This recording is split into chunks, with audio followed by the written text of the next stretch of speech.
everybody, and welcome back to a rather different type of video. In today's video, instead of doing an individual review, I'll actually be doing an entire wave overview slash showcase. Now, it's been super long since I've actually done one of these types of videos. I believe that I used to do it way back in the day for some of the older Studio Series figures, and I do believe that the last time I did this was for Earthrise Wave 1, so this is definitely in dire need of a resurrection over here on the channel, and I thought what better wave to start off with than Wave 4 of Transformers Kingdom, the final wave, supposedly, that we shall in fact actually be getting, although if rumours are true that we are in fact going to be seeing Autobot Blaster actually packaged with slammer and pipes, then maybe sometime in the future, hopefully, I'll do a revised version of this. Now, this particular video will in fact be an almost short showcase slash review on some of these guys, so for those of you who don't want to watch all of the individual reviews, then you can simply just watch this video and get my quick impressions on some of these figures. And to be honest with you, you guys may in fact actually like this type of video a little better when in comparison to the individual reviews, as hopefully you'll get an entire wave overview in what is essentially one massive review. So this video here will also act as an almost ranking, as I'll be starting off with my least favourite of the wave, and then of course gradually working up to my favourite, which I'm pretty sure you guys all know who exactly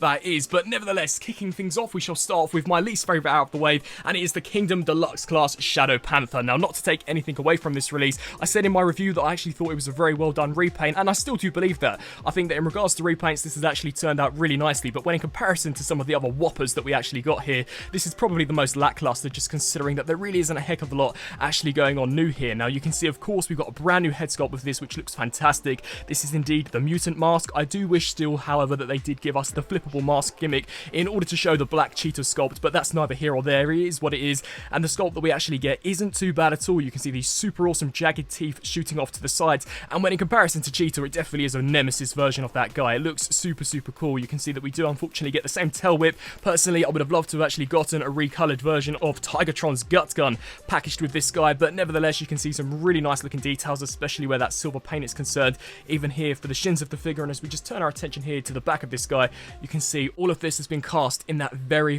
nice looking black plastic. So essentially, this figure does exactly what it should do. It is just a repaint of Cheetor, much like Shadow Panther was in the original Beast Wars series, as well as the Masterpiece and all of the other toys that have actually come before this. So once again, can't really complain all that much. I do just, however, wish that maybe they could have done something a little more interesting in regards to the head sculpt. Now, we will in fact actually touch base with the alt modes of all of these characters later on in the video. I won't be showing the transformation for all of them. The only one that I actually will be showing is the weaponizer Slammer, as I actually want to show you a few different configurations of how you can utilize him with some of the other characters, as I know that was something that I did in fact actually skip for my main review, and I do apologize for that. So I shall in fact show you some of the different configurations in this particular video. But yep, in regards to robot mode, Shadow Panther not looking too bad at all, but once again, just a little lackluster when in comparison to some of the other repaints and of course brand new molds that we actually get in this wave. So next up would be Autobot Pipes, very similar to Shadow Panther. I don't think this is a bad figure by any stretch of the imagination, but once again, it is just a heavy retool of Huffer that we've taken a look at in a previous wave. You can see that in regards to detail though,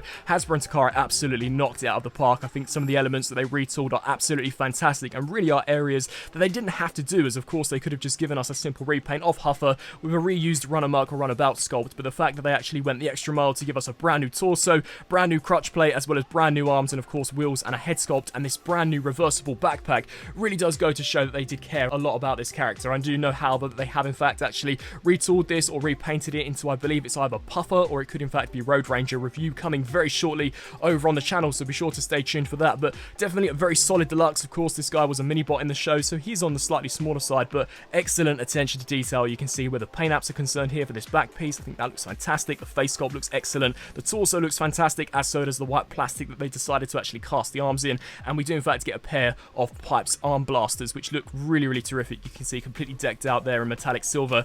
And as we just work our way down to the lower section, this is more or less the same as what we have come to expect with Huffer, but definitely a very solid figure. Once again, we'll take a look at him in vehicle mode in just a second, and then we move on to my third runner-up for this wave, and it is Slammer. Now, Slammer is a brand new sculpt. Very surprising for those of you who've watched my review. I actually expected this to be a repaint or a retool, very similar to what we actually got with Pipes, but nope, Hasbro went all out and gave us a complete brand new mold, and I really am hoping that we do in fact get an updated version of Metroplex in the future. I do know that this guy is in fact compatible with the Thrilling 30 figure that we got, I believe, in 2012 or 2013, so that is pretty cool. You can transform him into a tower, which I do in fact have an upcoming video on, but you can see in regards to an actual robot mode design, I think this is really well done. Definitely one of the best modulators that they put out there. It absolutely obliterates the likes of Airwave and Ironworks in my opinion. I think this guy looks fantastic. You can see the head sculpt.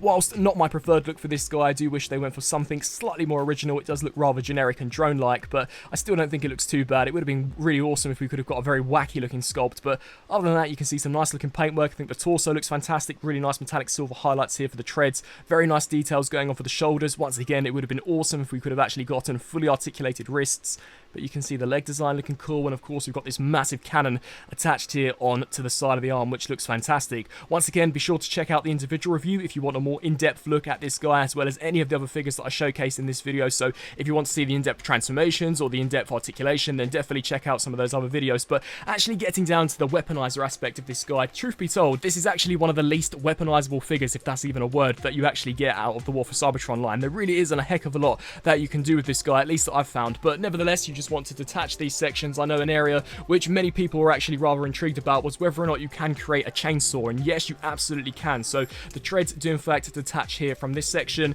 You can bring the two halves together, snap them there into place, and actually take this panel which is stored on the back, attach this here to these, and that is the chainsaw. So if we just bring in, let's say, the likes of pipes, you can attach this here onto the forearm and have pipes, have a chainsaw, and it actually looks really, really awesome. I'm actually thinking of using this for my Studio Series Roadbuster, so that is definitely something you can do and is a really, really nice form of this weaponizer capability in my personal opinion. Now, in regards to the other pieces, truth be told, I haven't really come up with a solid, definitive weaponizer mode. So, for example, with some of the past figures, you would actually take these here and utilize them as feet, but there are no 5mm pegs that I can actually find. Initially, I thought that it would be this section, but it's way too big to actually store in any of the figures. And other than that, I can't really come up with anything of which you can use these for. You can't actually peg them into the soles of the feet, and these would have been excellent feet for any of your other Autobots and Decepticons. But I guess what we can do is take this section here. Of course, there are various different pegs. You can take this, snap this here onto the back if you wanted to in order to create a cannon, and then find some sort of way to actually harness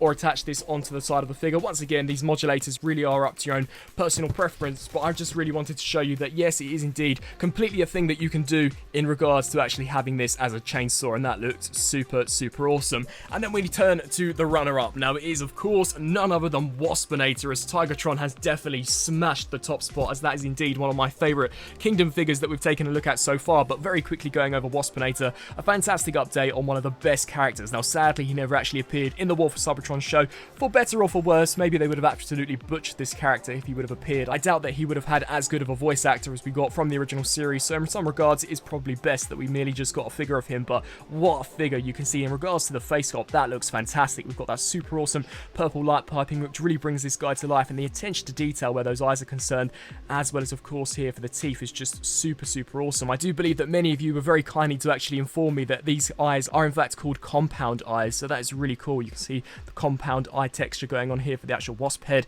Really nice attention to detail, fantastic yellow paint apps scattered throughout the figure. You can see the wasp legs here. On the sides, of course, we've got these awesome transparent purple wings, which have been sculpted really nicely. You can see some of the vein detailing. Once again, would have been awesome if these were in fact two separate pieces, but nevertheless, you can see we've got this main abdominal section, or I guess the stinger of the wasp here on the back, painted and sculpted so nicely. And then as we just take a look here towards the front, you can see some fantastic looking paint apps as well as sculpt work. Sadly, the weapon left a lot to be desired. I definitely think they could have come up with something a little more interesting with this, but it definitely gets the job done and does in fact actually complement the character rather nicely, especially if you are indeed able to get him into some more dynamic poses. And then we turn to the main event of this particular video, and it is Transformers Kingdom Voyager class Tigertron. What a smashing release. I said in my original review that this was in fact one of the best Kingdom Beast Voyagers we've gotten from this line so far, and I absolutely stand by this. If anything, this guy has in fact even grown on me more than when I did my initial review. I just think he's super, super impressive. In some ways, even better than the Masterpiece, as this actually holds up a lot better, especially where the legs are concerned. And for the price point of a Voyager, I think Hasbro absolutely knocked it out of the park. And this guy, unlike Cheetah and Shadow Panther, actually include not only the tail whip, but also the gut gun, which had a phenomenal amount of detail, as well as paint there for the actual guts itself. Such an awesome release. You can see in regards to the head sculpt, a terrific metallic green. Honestly, that looks super impressive. You can see the green that they've used here to cast the shoulders, as well as the elbow joints. I also love the pearlescent plastic that we've got going on, so you can see a really nice shimmer here to the forearms as well as to the bicep. Just such a premium release. You can see here for the actual tiger head, fantastic attention to detail as we spin around here to the back. Cleans up impeccably well. I do know there were some that weren't a huge fan of these tan areas, but this is in fact actually accurate to a real life tiger, so personally I guess you can't really complain all that much, considering that Kingdom did indeed actually take heavy influence influence from real life animals. You saw that with the likes of Primal, T-Rex, Megatron, etc. So personally, this wasn't an area that I actually had a critique with, but I do believe we are in fact actually due to get a repaint of this guy, so maybe that will give him more tune-accurate colour schemes. He'll no doubt make it into a Netflix assortment by at least next year, I would say, but you can see awesome looking sculpt work going on there. You can see the very nice pearlescent paint that we've got going on for the crest. You can see the attention to detail for the biceps all looks fantastic. Really nice looking sculpt work here to the lower section. Even the green cast plastic they use look terrific, and you can once again see that very shimmery green metallic used there for the shins. You can see the foot design, very nice looking sculpt work, cleans up impeccably well. The only area which I don't like is indeed this butt flap, but if you really didn't like how it looked from the front, you could just hinge this up, and from a front it's a complete clean profile, so that looks fantastic. And taking a look very quickly at the tail whip, you can see much like Cheetah, it is essentially just the tail that's been removed, and you can insert this either via the peg, which I actually personally like to do, or by the tip, and have Tigertron use this in order to whip the Predacons into shape. But definitely fantastic looking figure. Just giving you one last look at this guy, just to see, so impressive. You can see literally better than Cheetor in every single way in my opinion, especially the transformation here for the legs. That was just terrific. The way that the legs actually compress into the shins is just super awesome. Such a fantastic Voyager figure, and I just really cannot wait to actually see what you guys think of this guy, as I think that he is by far one of the best War for Cybertron releases that we've gotten. So with all that being said, without further ado, let's actually get these guys transformed up into either their beasts or vehicle modes, and then of course we'll wrap this overview video up. And so here we have the figures transformed in either their vehicle or beast forms, and each and every one of them looking absolutely fantastic in my opinion. Hasbro and Takara Tomy are absolutely smashing it when it comes to these War for Cybertron figures, and I'm really hoping that either Wave 5 is in fact true, or that Transformers Legacy does in fact live up to the hype and expectations of War for Cybertron, as I think that this line has been by far one of the best main lines that Hasbro produced, at least within the last decade. It's obliterated the likes of Combiner Wars, Power of the Primes, as well as the Titan Return figures, and honestly these figures truly are just in a league of their own, and it's also so refreshing to actually get some updated Beast Wars characters as well, which have been done right. Honestly, some of these guys are super impressive, but much like Robot Mode, we'll take a look at my least favourite and then gradually work my way up to, of course, Tigertron. So starting off firstly, here we've got Shadow Panther. Once again, here in Panther mode, he's exactly the same as Cheetor. It's just essentially a black Cheetor. You can see really nice looking cast black plastic. The texture detail on these beasts honestly is fantastic. T-Rex, Megatron, this guy, as well as Primal, all of which are really awesome, super realistic when it comes to these actual beast animal modes. You can see in regards to the face sculpt, that looks super impressive. Of course, you can drop the jaw down. Would have been nice if we could have gotten some silver paint for the teeth, or maybe a red tongue, but nevertheless, you can see for the most part looking really cool. It would have been great if we could have actually got cast black plastic, or if these sections were in fact painted in black, just so that when we actually had him in Panther mode, these areas weren't visible. And I'm still not entirely sure as to why these sections had to be yellow, as you don't see them in bot mode, and for the Panther mode it definitely doesn't look the best. But nevertheless, you can see as we spin our attention here to the back, we have got some of the silver highlights sticking out, but for a deluxe class, I actually think this is a very impressive looking beast mode. Then of course we turn our attention here to pipes in the semi-truck. Very nice cast blue plastic, honestly super awesome. Blue's in fact one of my favourite colours, and I think this guy's definitely been done right here with the white plastic as well. It's a great contrast. It looks really awesome. You can see the tail lights picked out in red. This figure just looks incredibly premium, and actually has a really premium feel to him. The plastic they've used is really high grade. You can see exceptional looking detail going on here for the silver. You can see a pale blue used here for the headlights. We've got some nice silver and black detailing there for the floodlights, silver there for the actual window wipers, and overall just a fantastic looking sculpt. Once again, brand new wheels, unlike Huffer.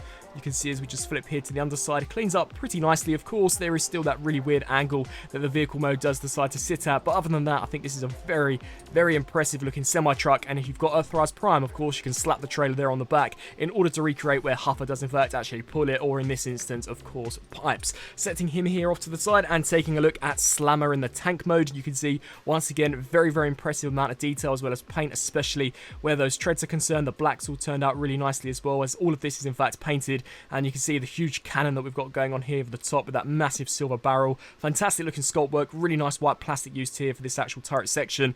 And as we just flip here to this side, once again more of the same. Here from the back, it actually is a very chunky looking tank as well. All of the areas are in fact completely concealed, besides of course the underside, but that's just getting technical. You can see here from a bird's eye perspective, side perspective, frontal perspective and back perspective, this is in fact completely filled out, and is by far one of the best modulator alt modes that we've actually gotten so far. Then of course we turn to the beast characters. So here we've got Waspinator, looking terrific. Much like Robot Mode, I think Takara and Hasbro knocked it out of the park. You can see that compound eye texture where the purple is concerned, looking absolutely terrific. fantastic. We've got the antenna there, which has been sculpted really, really nicely. You can see those purple wings.